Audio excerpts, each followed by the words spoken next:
La mayor forma de alabanza que podamos traerle al Señor es por medio de la obediencia a su palabra. Y en esta tarde, ¿verdad?, vamos a continuar el estudio que llevamos a cabo en 1 de Pedro 5 al 14. Y hemos titulado este mensaje como las actitudes fundamentales de una mente cristiana. Y dice así el versículo 5 en adelante: igualmente, jóvenes, estad sujetos a los ancianos y todos sumisos unos a otros, revestidos de humildad, porque Dios resiste a los soberbios y da gracia a los humildes. Humillaos pues bajo la poderosa mano de Dios, para que Él os exalte cuando fuere tiempo, echando toda vuestra ansiedad sobre Él, porque Él tiene cuidado de nosotros. Sed sobrios y velad, porque vuestro adversario, el diablo, como león rugiente, anda alrededor buscando a quien devorar, el cual resistid firmes en la fe, sabiendo que los mismos padecimientos se van cumpliendo en vuestros hermanos en todo el mundo. Mas el Dios de toda gracia, que nos llamó a su gloria eterna en Jesucristo, después que hayáis padecido un poco de tiempo, Él mismo os perfeccione, afirme, fortalezca y establezca. A Él sea la gloria y el imperio por los siglos de los siglos. Amén. Por conducto de Silvano, a quien tengo por hermano fiel, os he escrito brevemente, amonestándoos y testificando que esta es la verdadera gracia de Dios en la cual estáis. La iglesia que está en Babilonia, elegida juntamente con vosotros, y Marcos, mi hijo, os saludan. Saludaos unos a otros con ósculo de amor. Paz sea con todos vosotros los que estáis en Jesucristo. Amén. Y así vamos a pedir al Señor que nos guíe en esta tarde en su palabra. Padre eterno, Señor todopoderoso, gracias por tu palabra. Gracias porque nos has dejado tus mandamientos, lo que tú deseas que nosotros hagamos, lo que te agrada, Señor, para que así nosotros lo pongamos por obra. Nos lo has dado escrito en este libro, Señor. Y en esta tarde, en la cual nos disponemos a estudiar tu palabra, te rogamos, Señor, que quites todo obstáculo, toda distracción de nuestras mentes o de nuestros corazones, para que podamos estar atentamente escuchando y sobre todo guardando tu palabra en nuestro corazón para ponerla en obra en nuestras vidas, Señor. Te rogamos y te pedimos esto, Señor, y también te damos las gracias porque nos has permitido estar aquí, nos permites estar aquí en este hermoso día, en esta hermosa tarde, Señor. Te pedimos esto y te damos las gracias en nombre de Cristo Jesús. Amén, Señor. Amén. Aleluya. Pueden ocupar sus lugares.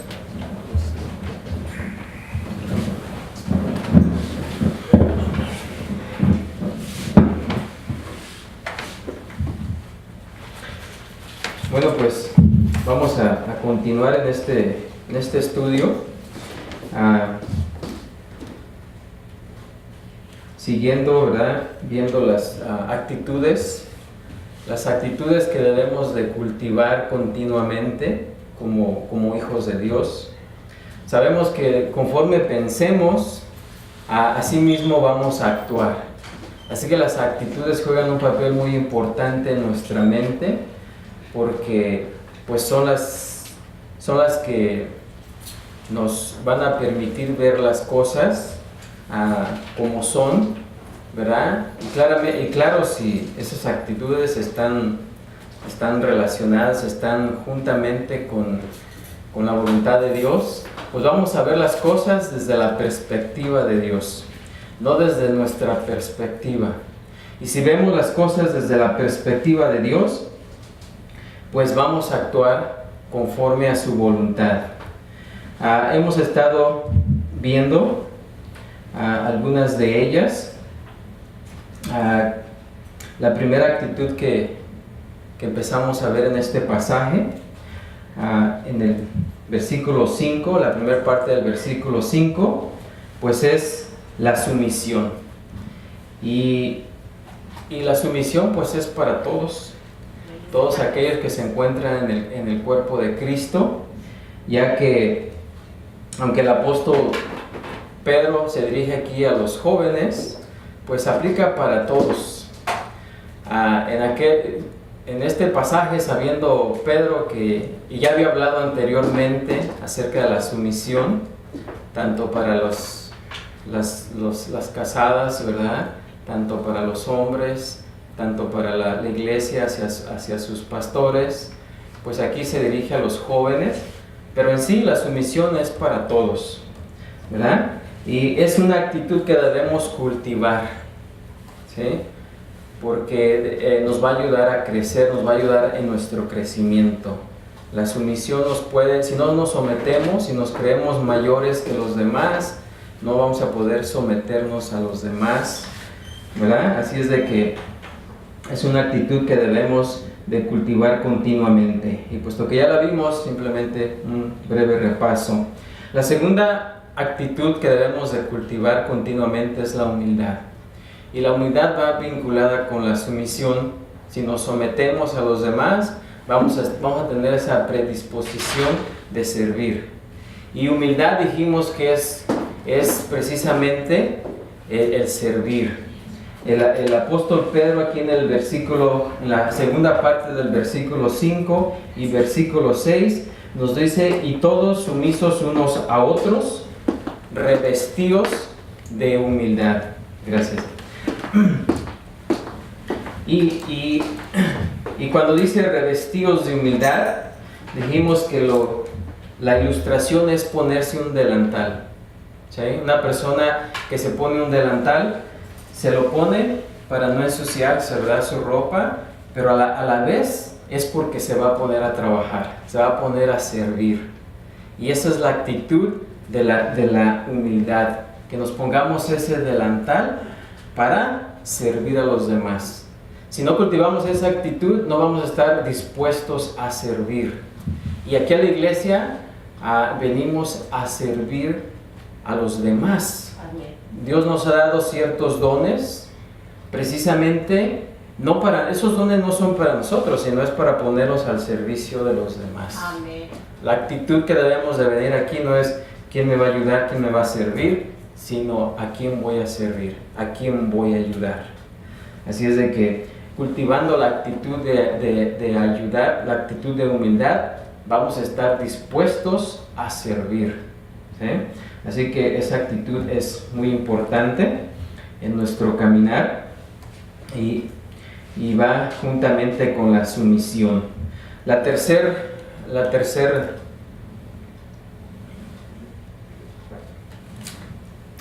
actitud que hemos visto es la de confianza.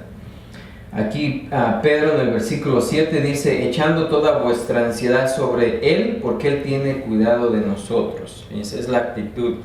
La actitud es que debemos de tener la plena confianza de que si ponemos todas nuestras ansiedades sobre Él, porque sabemos que Él es capaz, que Él es fiel y que Él puede, que Él es el Todopoderoso, ¿verdad? De esa misma, y también porque sabemos, como dice Pedro aquí, porque Él tiene cuidado ¿de quién? De nosotros. Así que esta es una actitud de confianza. Es una actitud que debemos también continuamente cultivar. Muchas veces tenemos problemas, o la mayor parte de nuestra vida va a estar llena de ciertos problemas, tribulaciones y pruebas, y en esos casos siempre debemos poner nuestra ansiedad en Él. Echar nuestra carga, dice el Salmo 55:22, echad sobre Jehová tu carga, y Él te sustentará, no dejará para siempre caído al justo. Así que es algo que debemos de cultivar. Si no tenemos confianza en el Señor, vamos a recurrir a otras personas o a otras cosas en lugar de recurrir al Señor. Así que es esencial como hijos de Dios que cultivemos esa actitud de confianza en el Señor. ¿Sí? Porque nos dice la Escritura que aún antes de que le pidamos lo que necesitamos, Él ya sabe lo que necesitamos. ¿Sí? Así es de que por esa razón tenemos que tener plena confianza en el Señor. Otra actitud que hemos visto es el autocontrol, que el apóstol Pedro describe como sed sobrios. Ya dijimos que sed sobrios tiene una ilustración a la persona que se mantiene sin beber, que se mantiene sin tomar, que se mantiene sin la influencia de una, digamos, del alcohol o de una droga, ¿verdad?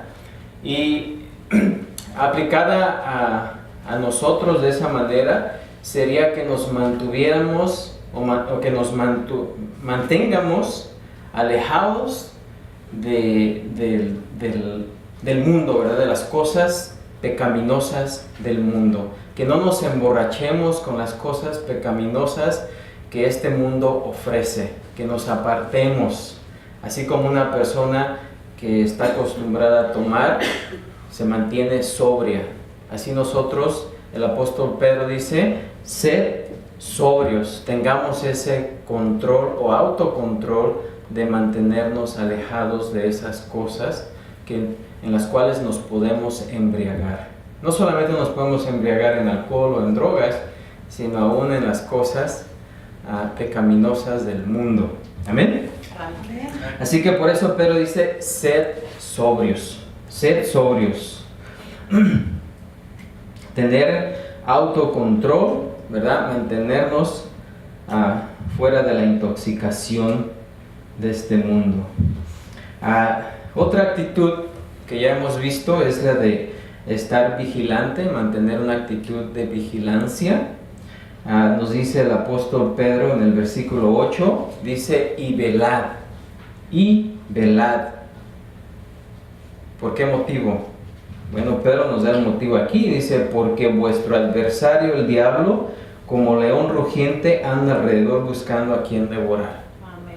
No ignoremos o no descartemos el hecho de que tenemos un enemigo que constantemente, él no duerme, él no descansa, constantemente está buscando la manera de atacarnos, ¿sí? Por lo tanto, debemos siempre mantener esa actitud de estar vigilantes. Es una actitud que debemos de cultivar para guardarnos y estar vigilantes ante las acechanzas del enemigo. Ya vimos que nos ataca directamente, así como atacó a Job, o también nos ataca indirectamente, ¿sí? Por medio del engaño. Sabemos que Él es el padre de la mentira, el padre del engaño. Así es de que por eso debemos mantenernos vigilantes. Y no decir, a mí no me va a hacer nada, ¿verdad? Porque como dicen por ahí en el mundo, camarón que se duerme, se lo lleva la corriente. Así que si nos dormimos, va a venir ese león que anda merodeando continuamente y nos va a hacer trizas, ¿ok? Ya vimos cómo este enemigo ha tratado de destruir los propósitos de Cristo, ¿verdad? Ha tratado de destruir la nación de Israel, ¿verdad? Y también él ataca y pelea con los santos ángeles. Y también, en cuarto lugar, pues él tiene como objetivo destruir a los creyentes. Y ese precisamente es el tema aquí de Pedro, que nos exhorta que tengamos esa actitud de estar vigilantes. Y ese es el enfoque principal de la advertencia de Pedro en este pasaje. También vimos que él busca de diferentes maneras cómo devorarnos. Y también, estando en el tema del enemigo, pues debemos de hacernos la pregunta, ya que él busca y ha buscado y va a seguir buscando cómo destruirnos, cómo defendernos del enemigo, cómo nos podemos defender. Vimos que la primera línea de defensa que tenemos, ¿verdad?, para protegernos de las estrategias de Satanás, es simple y directa. Y aquí el apóstol Pedro nos dice, estad alertas, ¿verdad? Estad vigilantes. Gloria a Dios. ¿Verdad? Velad. Imagínense, bueno, sabemos que Eva fue engañada en el jardín del Edén, donde no había pecado, donde ella no tenía pecado, y en ese medio Satanás engañó a Eva.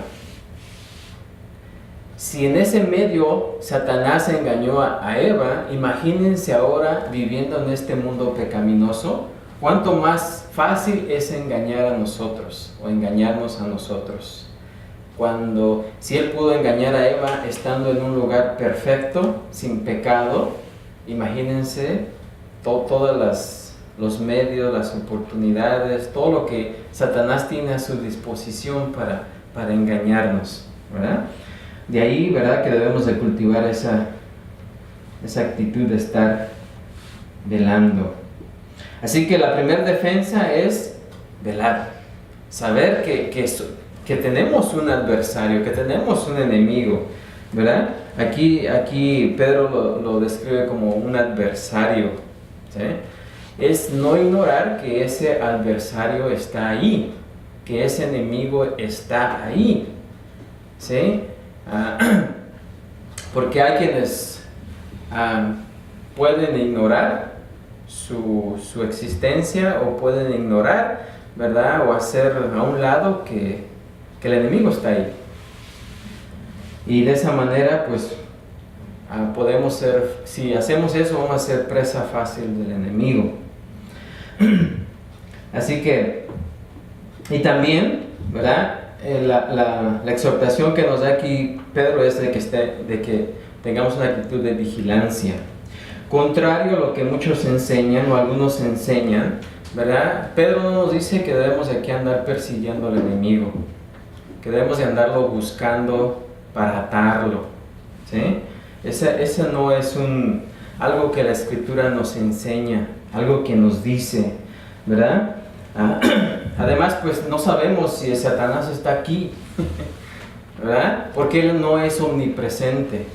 Puede que esté aquí, puede ser que sea uno de sus ángeles, de sus demonios, pero no precisamente él puede estar en todos lugares. Él no es omnipresente como lo es Dios. Así que ¿cómo vamos a saber si estamos atando y si pudiéramos hacer eso? Ya vimos la vez pasada que esa autoridad le fue dada solamente a los apóstoles de Cristo, como vimos en Lucas 9:1, dice, habiendo reunido a sus 12 discípulos, y lo menciona, les dio poder y autoridad sobre todos los demonios para sanar enfermedades, ¿sí? Los apóstoles ya no están. Ellos fueron herramientas, instrumentos que Dios utilizó para poner el fundamento de la iglesia, y por eso a ellos se les dio esa autoridad. Pero no a los miembros, ¿verdad?, a nosotros como iglesia. La palabra de Dios no menciona que tenemos esa autoridad de andar persiguiendo los demonios con el propósito de atarlos, ¿verdad? En 2 Corintios 12:12 también dice que los apóstoles tuvieron esa autoridad porque era una credencial que los distinguía. Precisamente, dice Pablo, con todo, dice, las señales de apóstol. ¿Cuáles eran las señales de una persona que era apóstol? Dice, han sido hechas entre vosotros en toda paciencia por señales, prodigios y milagros. Ellos sí podían hacer, lo que aquí menciona Pablo, ¿verdad? Señales, prodigios y milagros. Y también tiene la autoridad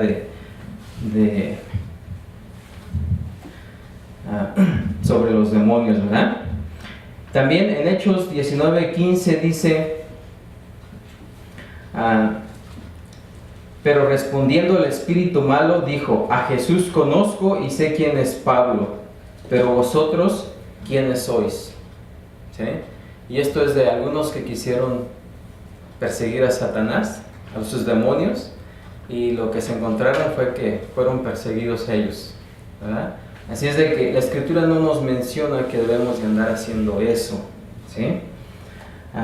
Él le dio la autoridad y le va a dar la autoridad a un ángel para que lo ate, o sea, lo encadene, como dice en Apocalipsis 21.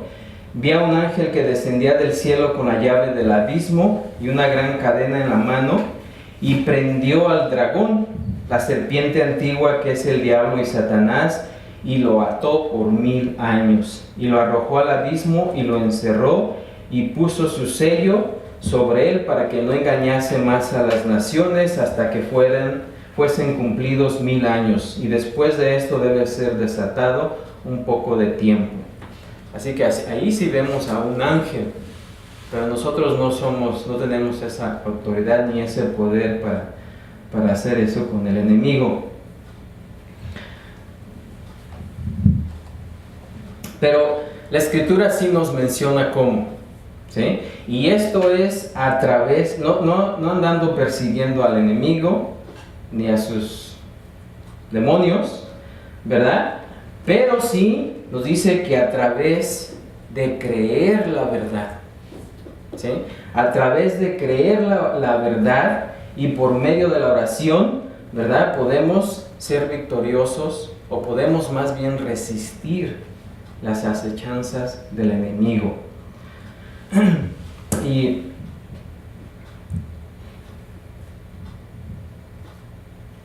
Y precisamente la manera en que podemos hacer eso es conociendo la verdad.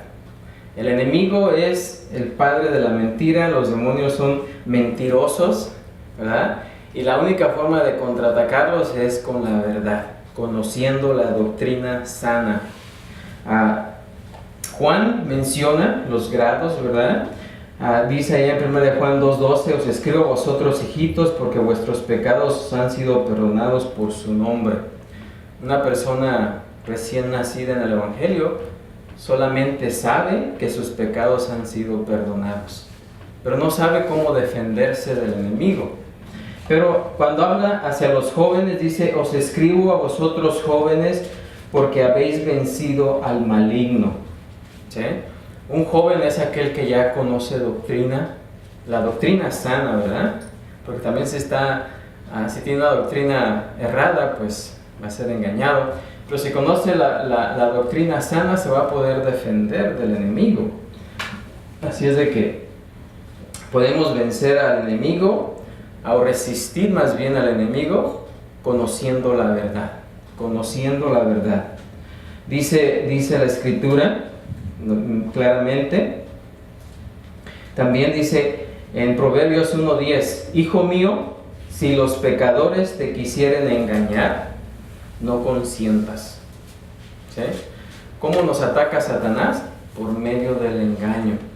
Satanás no nos anda asustando, Satanás no haciendo esas cosas, no, lo que él busca es engañar, ¿sí?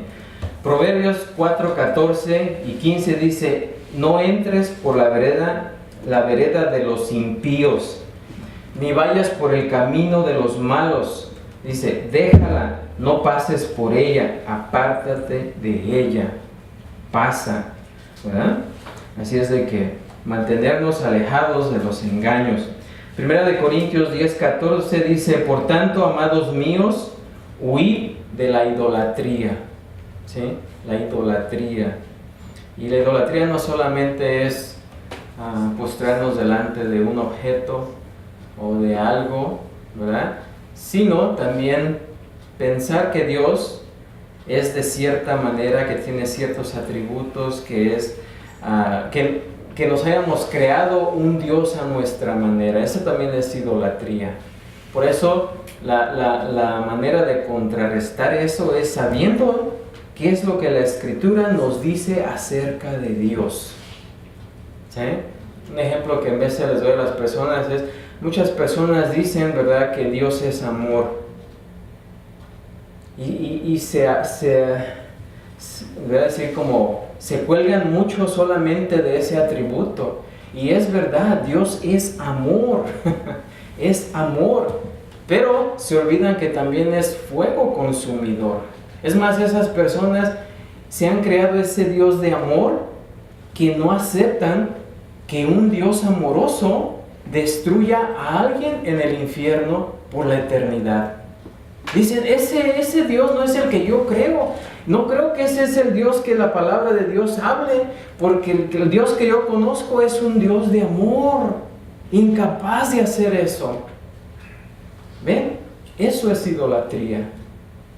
Y si creemos esas mentiras que Satanás estas son mentiras de Satanás, porque no están en la Escritura. ¿Sí? Dios es amor y es muchas otras cosas, y lo es todo a la vez. Así es de que tenemos que tener cuidado con esas filosofías, esas falsas doctrinas que nos desvían de la palabra, de la verdad de Dios. Dice también en 2 Timoteo 2:22, huye también de las pasiones juveniles y sigue la justicia, la fe, el amor y la paz, con los que de corazón limpio invocan al Señor. ¿Sí? Así que hay que huir de las pasiones juveniles, ¿verdad? Y seguir la justicia, la fe, el amor y la paz. ¿Sí? Nos menciona claramente de dónde tenemos que apartarnos y qué debemos de seguir. ¿Sí? También en Santiago 1:13, muchas personas le echan, o aún cristianos le echan la culpa a Satanás por los pecados que cometen. Pero si Satanás no existiera, el hombre de todos modos haría exactamente lo mismo. Como dice Santiago 1:13, dice, cuando alguno es tentado, no diga que es tentado de parte de Dios, porque Dios no puede ser tentado por el mal, ni Él tienta a nadie, sino que cada uno es tentado cuando de su propia concupiscencia es atraído y seducido. ¿Sí? Es de nuestra propia inclinación hacia el pecado que Satanás se aprovecha de eso y nos seduce, ¿verdad? Nos atrae y nos seduce al pecado. ¿Sí? Pero, aun si Satanás no existiera, somos nuestra misma carne, nosotros mismos somos atraídos de nuestra propia concupiscencia. ¿Sí? Así es de que no por defender a Satanás, ¿verdad?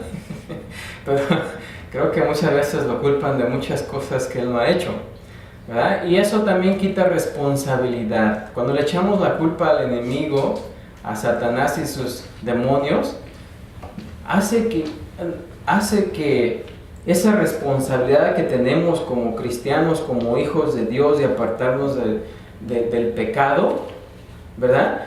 Es como, pues, el diablo me hizo hacerlo. O sea, es solamente una excusa. ¿Sí? Así es de que eso nos quita o trata de quitar nuestra responsabilidad. Pero nosotros somos responsables por nuestro pecado. ¿Sí? Satanás ya fue condenado y nosotros vamos a ser condenados, vamos a ser castigados por nuestro propio pecado. ¿Sí? Así es de que ¿cómo podemos resistir al enemigo? Estando con una actitud de vigilancia, ¿sí? Y afirmándonos en la verdad para poder atacar a aquel que es el padre de la mentira. Amén. Aleluya. Otra actitud que vamos a ver esta tarde es la de fortaleza. Fortaleza, dice el versículo 9. Dice, al cual resistid firmes en la fe, sabiendo que los mismos padecimientos se van cumpliendo en vuestros hermanos en todo el mundo. ¿De qué maneras? La pregunta es, ¿de qué maneras debes resistir al diablo todos los días? Y otra pregunta, ¿qué tan exitosos o exitoso o exitosa has sido o estás siendo o estás haciendo esto hasta el día de hoy? Pedro aquí nos ordena como cristianos a tener una mente resuelta y resistir a Satanás. ¿Cómo? Al ser firmes, dice aquí, en su fe. Tal resistencia, en resumen, hace que el diablo huya de ti, huya de nosotros, como dice Santiago 4:7. Resistir significa tomar una posición en contra de, ¿sí? Tomar una posición en contra de, conocer al enemigo y tomar una posición en contra de ese enemigo, ¿sí? Así es de que, y la Escritura nos dice quién es ese enemigo, quién es, qué hace, cuál es su poder, cuáles son sus limitaciones. Todo eso nos ayuda a nosotros a conocer al enemigo, ¿sí? Y de esa manera poderlo resistir. Así que aquí nos dice que debemos resistir, o sea, tomar una posición en contra de este adversario, de este enemigo, y ser firme. La palabra ser firme es estar sólido. Viene de la palabra en griego que es estéreo. ¿Sí? Estéreo quiere decir estar firme. ¿Por qué? Quiere decir que está balanceado. Cuando, por ejemplo, en el sonido es estereofónico, pues quiere decir que está balanceado en un lado y en otro. De ahí viene esa palabra, ¿verdad? De estar firmes, sólido, balanceado. Ambos extremos equilibrados, ¿sí?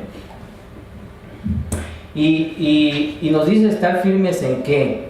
En la fe, ¿sí? En la fe. Y aquí no se refiere al acto de tener fe, sino se refiere al contenido de las Escrituras, ¿verdad? Como dice Efesios 4:5, un Señor, una fe, un bautismo. Y este es un llamado a conocer y creer la sana doctrina.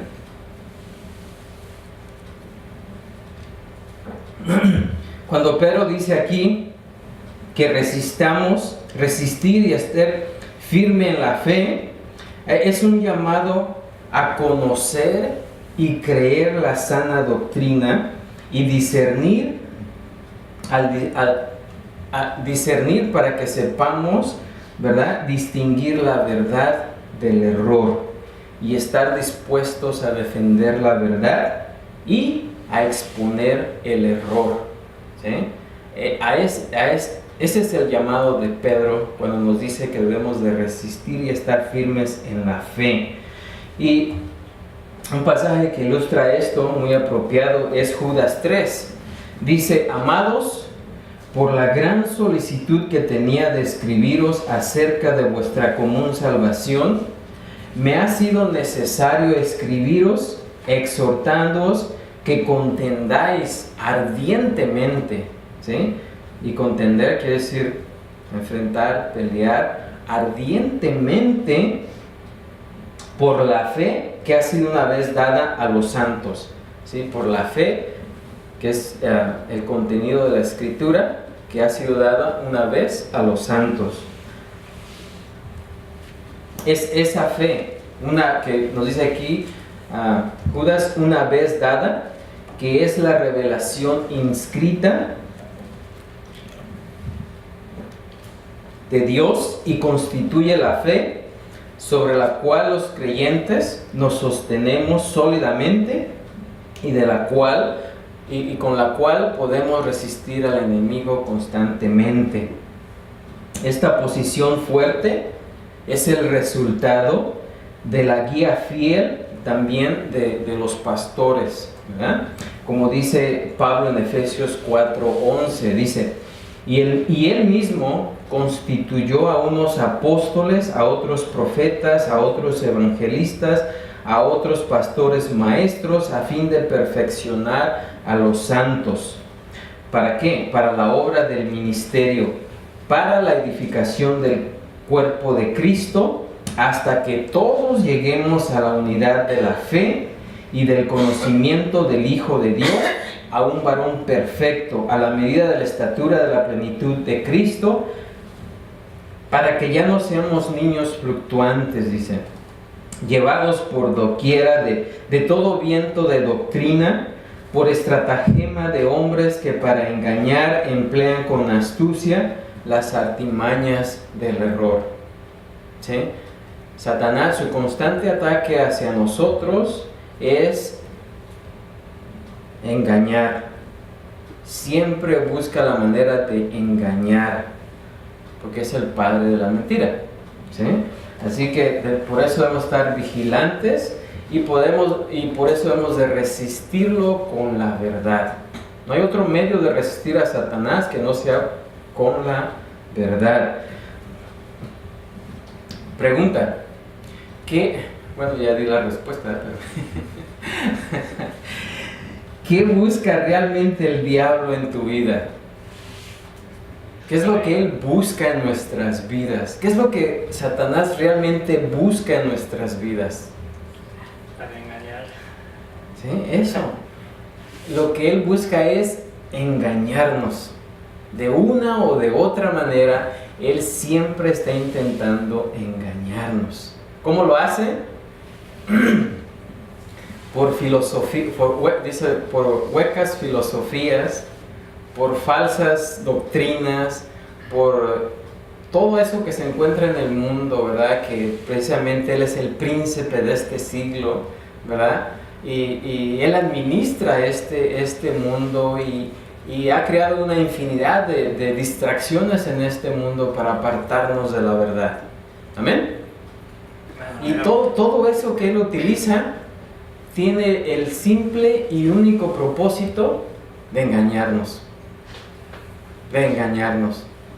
Por eso una persona que no está firme, ¿verdad?, equilibrada en la verdad, pues es fácilmente engañada.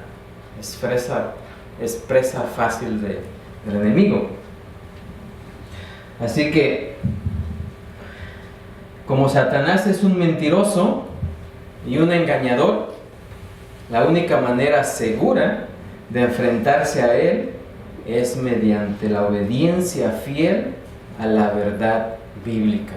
¿Sí? Es el único medio, ¿verdad?, la manera más segura de enfrentarse a él es mediante la obediencia fiel a la verdad bíblica.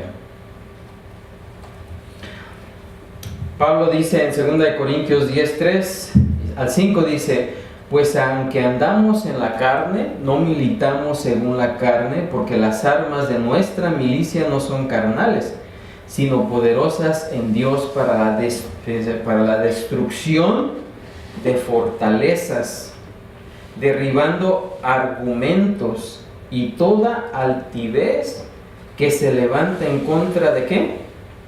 Del conocimiento de Dios, y llevando cautivo todo pensamiento a la obediencia a Cristo. ¿Sí? Así que Pablo ahí lo especifica claramente. ¿Sí? Los argumentos, estos argumentos que Pablo menciona aquí, son ideologías satánicas, ideas, teorías, filosofías, sistemas religiosos de pensamiento. Todo eso que se levanta en contra del conocimiento de Dios. ¿Sí? Todo eso, ¿verdad? Todo eso se levanta en contra del conocimiento de Dios. Es decir, son puntos de vista antibíblicos. Es lo que quiere decir. Todos son puntos de vista antibíblicos que tienen cautiva a las personas como si estuvieran encarceladas en una gran fortaleza. ¿Sí? Por eso dice, para destrucción de fortalezas, derribando todos esos argumentos, todas esas filosofías, todas esas creencias religiosas falsas, toda doctrina falsa, ¿verdad? Y toda altivez, dice, que se levanta en contra del conocimiento de Dios. ¿Qué debemos de hacer? Miren, muchas veces como cristianos, cuando alguien viene con una doctrina falsa, muchas veces preferimos no decir nada. ¿Y saben qué? Nuestro trabajo no es quedarnos callados.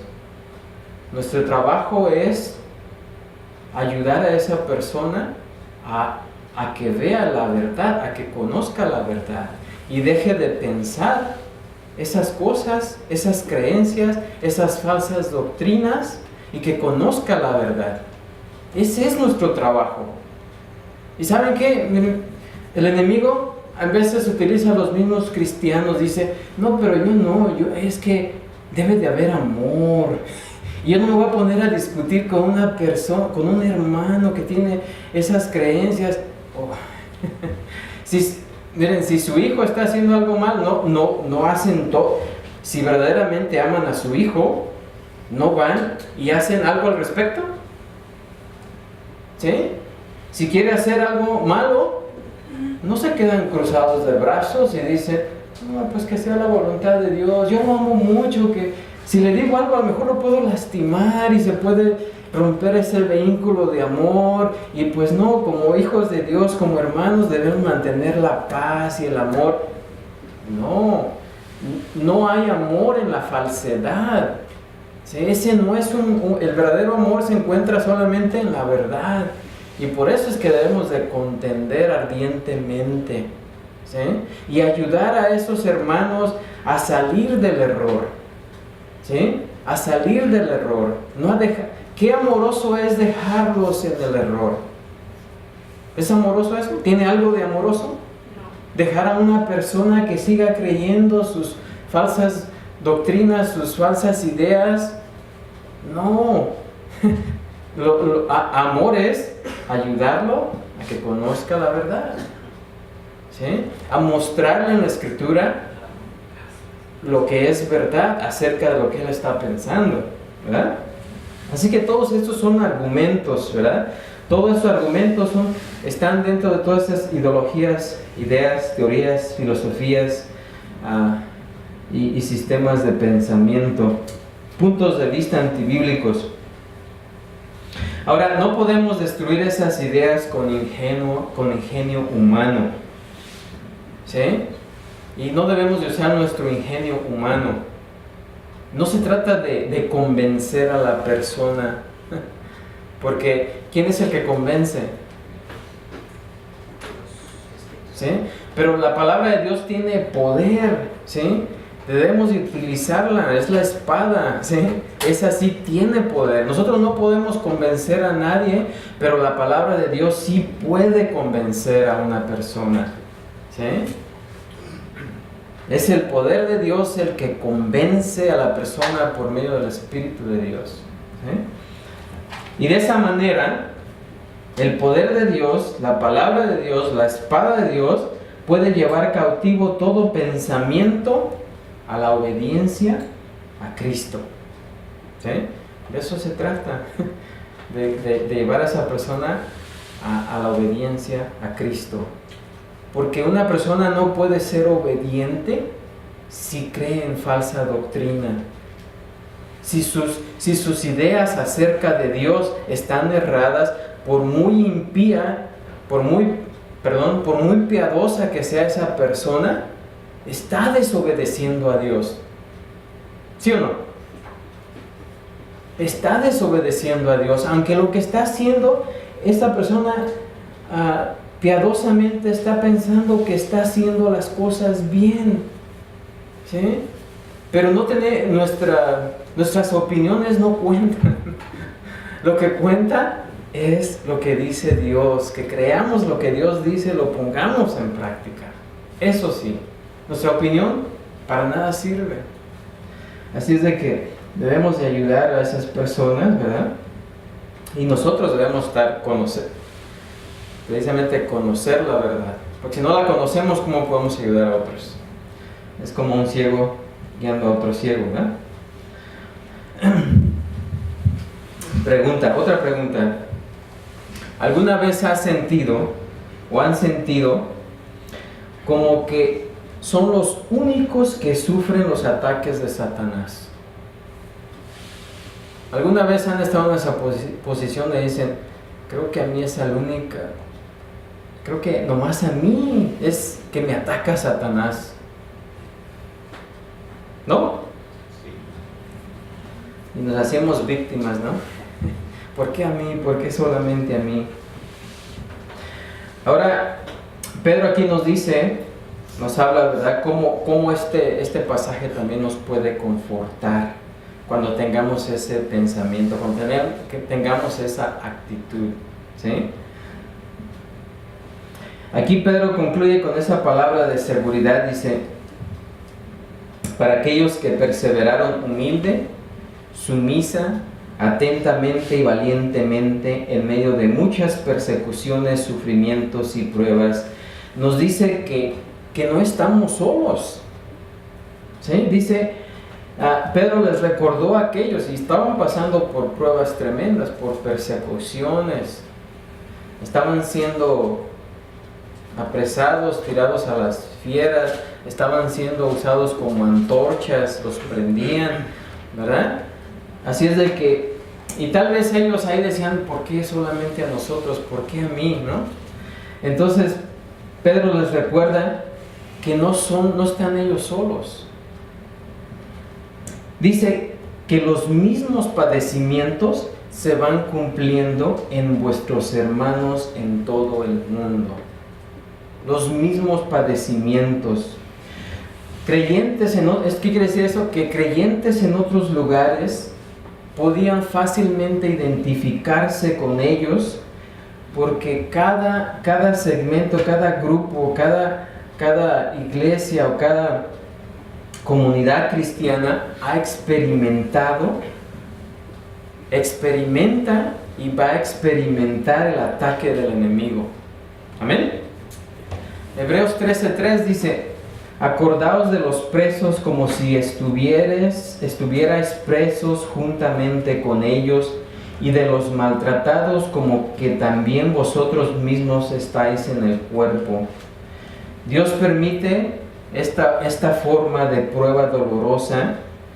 Él permite que esta forma de prueba dolorosa logre su obra perfecta en la vida de sus elegidos. ¿Sí?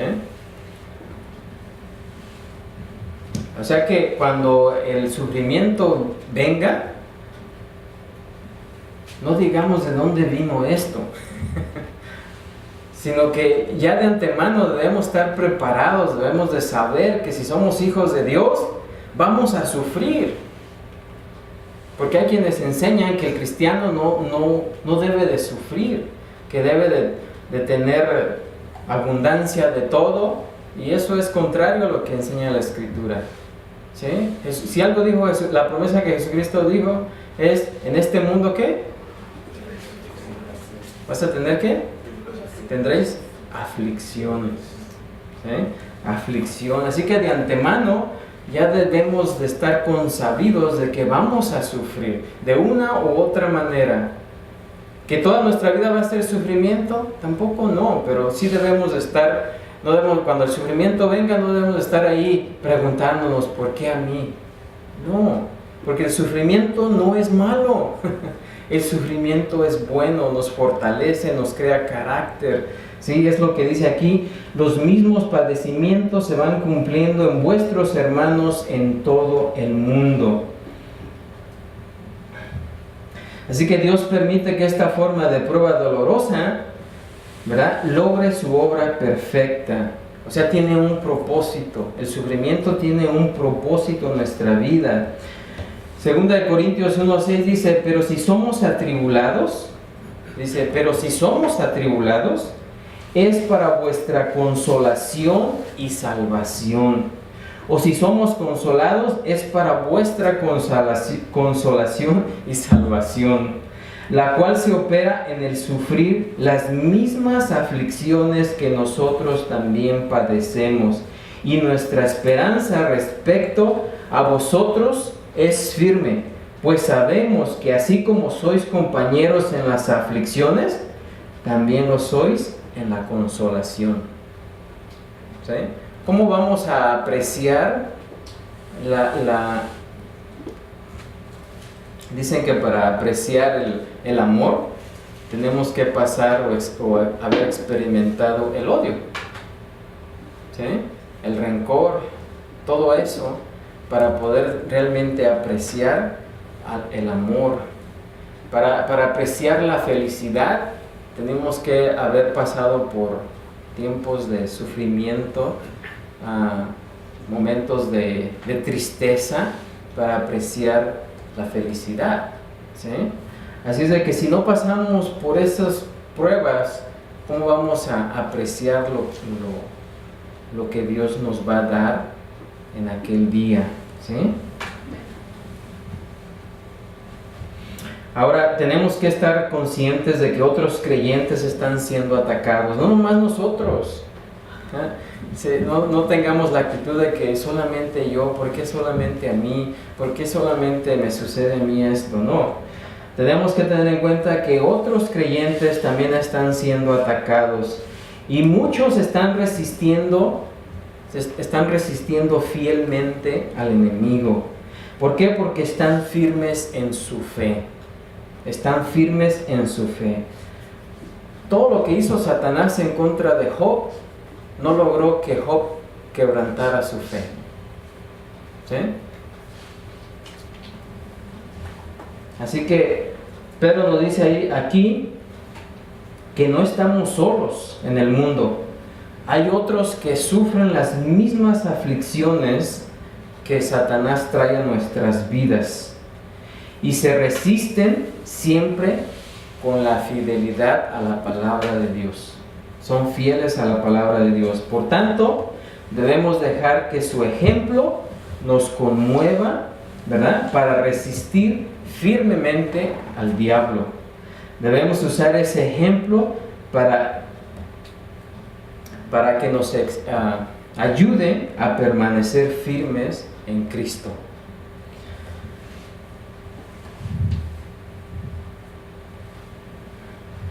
No hay forma humanamente posible para el creyente de resistir al diablo en nuestra propia fuerza. Si intentamos hacerlo por nuestra propia cuenta, nuestra fortaleza se agota rápidamente. La clave para resistir al diablo es obligarlo a tratar con aquel que vive en nuestro corazón. Martín Lutero solía ser muy gráfico en su descripción de las actividades del diablo. Cuando una vez le preguntaron cómo vencía él al diablo, respondió, dice: bueno, cuando llega tocando la puerta de mi corazón y pregunta ¿quién vive aquí?, el querido Señor Jesús se acerca a la puerta y dice: Martín Lutero solía vivir aquí, pero se mudó. Ahora vivo aquí. El diablo ve las huellas en las manos y el costado perforado y huye de inmediato. ¿Sí? Así que no debemos de tratar de luchar contra el enemigo con nuestras propias fuerzas, porque esas pueden debilitarse rápidamente. Así que es bueno para cada vida y para cada hogar tener a Jesús como residente permanente. Esto va a asegurar que las bendiciones celestiales caigan sobre nuestros cuerpos, ¿verdad?, sobre nuestras vidas. Y la pregunta aquí es, cuando Satanás llama, ¿quién abre la puerta de tu corazón? ¿Sí? ¿Vas tú ahí a abrirla? ¿O mandas al Señor a abrirla? ¿Sí? Amén. Otra actitud es la esperanza. El apóstol Pedro nos menciona aquí en el versículo 10, mas el Dios de toda gracia, que nos llamó a su gloria eterna en Jesucristo, después que hayáis padecido un poco de tiempo, Él mismo os perfeccione, afirme, fortalezca y establezca. ¿Sí? Así que tenemos no dice aquí la esperanza, pero lo ilustra. ¿Sí? Pero lo ilustra aquí lo que es la esperanza. ¿Por qué? Porque la esperanza brinda al creyente la confianza que después de los problemas y dificultades de la vida, ¿verdad?, podemos contar con que Dios un día nos va a glorificar en el cielo. ¿Sí? Esa es la esperanza que tenemos y esa es la actitud que tenemos que mantener ante cualquier circunstancia, sabiendo que las tribulaciones que tengamos en este mundo son pasajeras. Dicen por ahí que no hay enfermedad que dure 100 años, ni enfermo que la aguante. ¿Verdad? Tarde o temprano vamos a irnos con el Señor y eso no se compara con nada del sufrimiento que por algunos años podamos pasar aquí en la tierra. Amén. Así que esa es una gran esperanza y esa actitud de esperanza tenemos que cultivar constantemente. Romanos 5:5 dice, y la esperanza no avergüenza, porque el amor de Dios ha sido derramado en nuestros corazones por el Espíritu Santo que nos fue dado. ¿Sí?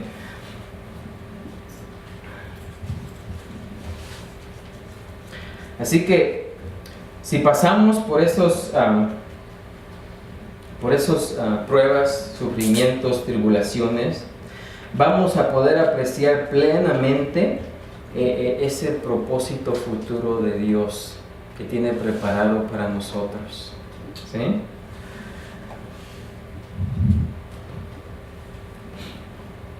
Y de saber que vamos a sufrir por un tiempo. Puede ser un tiempo corto, puede ser un tiempo largo. ¿Cuánto tiempo? No sabemos, porque hay algunos que somos más tercos que otros. ¿Verdad? Y Dios utiliza el sufrimiento para moldearnos. ¿Qué tan tercos somos? Así mismo va a ser el sufrimiento. ¿Sí? Así que no debemos de temer el sufrimiento, sabiendo que nada puede separarnos del amor de Cristo. Dios no nos manda el sufrimiento para derrotarnos, lo manda para fortalecernos. ¿Sí? Por eso Pedro llama aquí, en este versículo, el Dios de el Dios de toda gracia, que concuerda, pues claro, con Pablo, que también le dice, ahí en 2 Corintios 1:3, Dios de toda consolación. Dios ya nos ha prometido gracia por toda la eternidad. ¿Sí? Pero aquí en este versículo, Pedro habla de la gracia que Dios nos proporciona para el presente, para el día de hoy. Ya sabemos que Dios nos va a dar gracia por toda la eternidad cuando seamos santificados, cuando seamos glorificados, mejor dicho. Pero aquí Pedro habla de esa gracia presente, la que necesitamos en este día de hoy. Dice 1 Corintios 15:10, pero por la gracia de Dios soy lo que soy. Fíjense, dice Pablo, por la gracia de Dios soy lo que soy. Y su gracia no ha sido en vano para conmigo. Antes he trabajado más que todos ellos, pero no yo. Dice, no yo, sino la gracia de Dios conmigo. Pablo hizo lo que hizo, ¿verdad? Porque la gracia de Dios operó en él. Y de esa misma manera opera en cada uno de nosotros para el día de hoy. Aparte de esa gracia que vamos a recibir por toda la eternidad. El apóstol además señala aquí que nos ha llamado, dice, nos ha llamado ¿A quiénes? A los creyentes. Y esta es una referencia al llamado efectivo de Dios. Cuando Dios llama, nadie puede resistir ese llamado. Y a ese llamado se está refiriendo aquí, porque Él nos ha llamado. ¿A dónde? Dice, a su gloria eterna en Jesucristo. ¿Sí? A su gloria eterna en Jesucristo. La gloria a la cual los santos son llamados, ¿verdad? También es descrita por Pablo en Filipenses 3:11 al 14. Dice, si en alguna manera llegase a la resurrección de entre los muertos, ¿okay? No que lo haya alcanzado ya, ni que ya sea perfecto, sino que prosigo por ver si logro hacer aquello para lo cual fui también nacido por Cristo Jesús. Hermanos, yo mismo no pretendo haberlo ya alcanzado, pero una cosa hago, olvidando ciertamente lo que queda atrás y extendiéndome a lo que está delante, prosigo a la meta, al premio del supremo llamamiento de Dios en Cristo Jesús. ¿Sí? Así que la gracia de la cual habla Pedro aquí es esa gracia que Dios nos da hoy para seguir adelante. ¿Sí? El apóstol Juan también, en 1 Juan 3:2 dice, amados, ahora somos hijos de Dios y aún no se ha manifestado lo que hemos de ser, pero sabemos que cuando Él se manifieste, o sea, cuando Él aparezca, cuando Él venga, seremos semejantes a Él. ¿Por qué? Porque le veremos tal como Él es. Y todo aquel que tiene esta esperanza en Él, se purifica a sí mismo, así como Él es puro. ¿Sí? Si sabemos que Jesucristo va a venir, pues nos preocupamos por estar constantemente santificándonos, o sea, apartándonos del mal. Y cuando Él aparezca, ¿verdad? La gloria de los santos se hará como Jesucristo. Dice Pablo en Filipenses 3:20, mas nuestra ciudadanía está en los cielos, de donde también esperamos al Salvador, al Señor Jesucristo, el cual transformará el cuerpo de la humillación nuestra para que sea semejante, fíjense, para que sea semejante al cuerpo de la gloria suya, por el poder con el cual puede también sujetar a sí mismo todas las cosas. Así que en la glorificación vamos a ser como Jesucristo. Y me refiero a su cuerpo, no a lo que es Jesucristo. Así que debido a ese objetivo, debido a que un día vamos a ser glorificados, Dios mismo personalmente, mientras todavía estamos aquí, e incluso cuando el enemigo nos ataca, usando el sufrimiento para moldearnos, ¿verdad? Utiliza el sufrimiento para moldearnos a la imagen de Cristo. Pablo dice en 2 Tesalonicenses 3:3, pero fiel es el Señor que os afirmará y guardará del mal. Y Pedro, brevemente, ya para terminar, describe la promesa de ese proceso terrenal y santificador de maduración espiritual de Dios con 4 palabras que son casi sinónimas. Dice, perfeccione, ¿verdad? La palabra perfeccione, y quiere decir ahí para traer a la plenitud, para traer a la plenitud. Dice, versículo 10 más, el Dios de toda gracia que nos llamó a su gloria eterna en Jesucristo, después que hayáis padecido un poco de tiempo, Él mismo os perfeccione, afirme, fortalezca y establezca. ¿Sí? Así que la palabra perfeccione o perfeccionar quiere decir para traer a plenitud. Ser perfecto es ser santo, ser perfecto, llevados a la plenitud, completos, ¿verdad? Dice Filipenses 1:6, estando persuadidos de esto, que el que comenzó en vosotros la buena obra, la perfeccionará hasta el día de Jesucristo. Él nos llamó y Él nos va a perfeccionar para presentarnos delante de Dios sin mancha ni arruga, ¿sí? Es el trabajo que Él hace en nosotros y está haciendo hoy, ¿sí? Desde aquel día en que fuimos hechos una nueva criatura, ahí empezó ese trabajo, esa transformación que va a culminar cuando seamos glorificados en Cristo, ¿verdad? Afirme. La palabra afirmar quiere decir establecer en un lugar. Está firme, en un lugar. Dice 1 Corintios 1:8, el cual también os confirmará hasta el fin, para que seáis irreprensibles en el día de nuestro Señor Jesucristo. ¿Sí? Él os confirmará. Es la palabra afirmar, ¿verdad? Fortalezca. Fortalecer significa hacer más capaz. Hacer más capaz. Lucas 22:32 dice, pero yo he rogado por ti que tu fe no falte. Y tú, una vez vuelto, confirma a tus hermanos.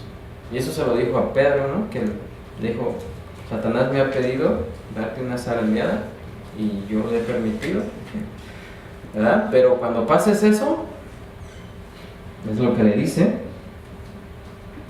él iba a estar rogando por Pedro para que su fe no faltase. Y ya cuando pasara el tiempo de la prueba, ¿verdad? Le dice, una vez vuelto, confirma a tus hermanos. Así que por fortalecer significa ser más capaz, ¿sí? Y precisamente Pedro es el que está escribiendo, el que escribió esta carta. O sea que Pedro aprendió la lección, ¿sí? Pedro aprendió la lección. Este Pedro aquí no es el mismo de los evangelios, ¿eh? Después de la prueba cambió, ¿sí? Establezca. Establecer quiere decir poner como fundamento. Poner como fundamento. 1 Tesalonicenses 3:3 dice, para que sean afirmados vuestros corazones irreprensibles en santidad delante de Dios nuestro Padre en la venida de nuestro Señor Jesucristo con todos sus santos. Así que todos estos términos nos dirigen o nos muestran fuerza e inmovilidad, que es lo que Dios quiere para todos los creyentes cuando estemos enfrentando la batalla espiritual. Él nos establece firmemente en la verdad de su revelación divina, donde pues debemos mantenernos firmes en la fe y la confianza hasta que llegue ese glorioso día cuando vamos a ser glorificados. Y Pablo más bien en Efesios, dice, Efesios 3:17, para que habite Cristo por la fe en vuestros corazones, a fin de que arraigados y cimentados en amor, seáis plenamente capaces de comprender con todos los santos cuál sea la anchura, la longitud, la profundidad y la altura, y de conocer el amor de Cristo, que excede a todo conocimiento, para que seáis llenos de toda la plenitud de Dios. Así es de que ahí tenemos, ¿verdad? Así que tenemos sumisión, humildad, confianza, autocontrol, vigilancia, fortaleza, esperanza, ¿verdad? Y esas actitudes, y el próximo domingo vamos a ver 3 más que nos menciona aquí el apóstol. Bueno, no las menciona, sino las da como ejemplo de estas actitudes que como hijos de Dios debemos cultivar continuamente. Si queremos hacer la voluntad de Dios, debemos de pensar, tener la mente de Cristo, ¿verdad? Y tener la mente de Cristo es tener esas actitudes. Tener esas actitudes porque conforme a nuestras actitudes, así vamos a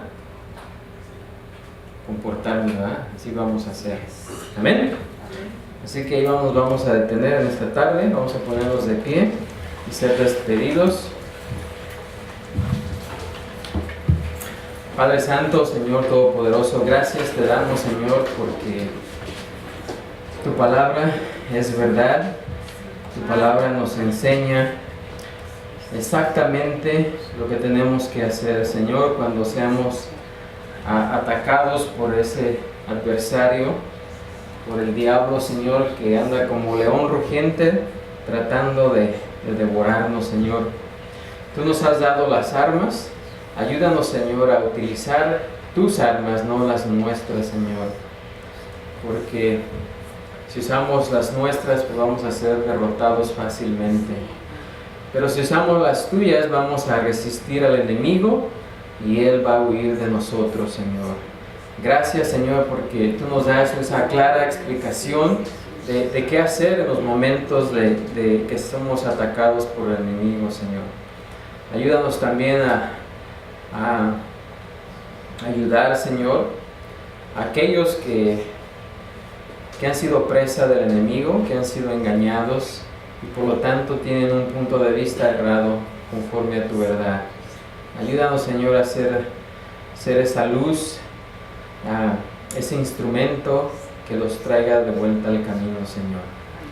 Te pedimos esto, Señor, y también te rogamos que nos lleves a nuestros hogares con todo bien, que siempre recordemos que vivimos delante de tu presencia.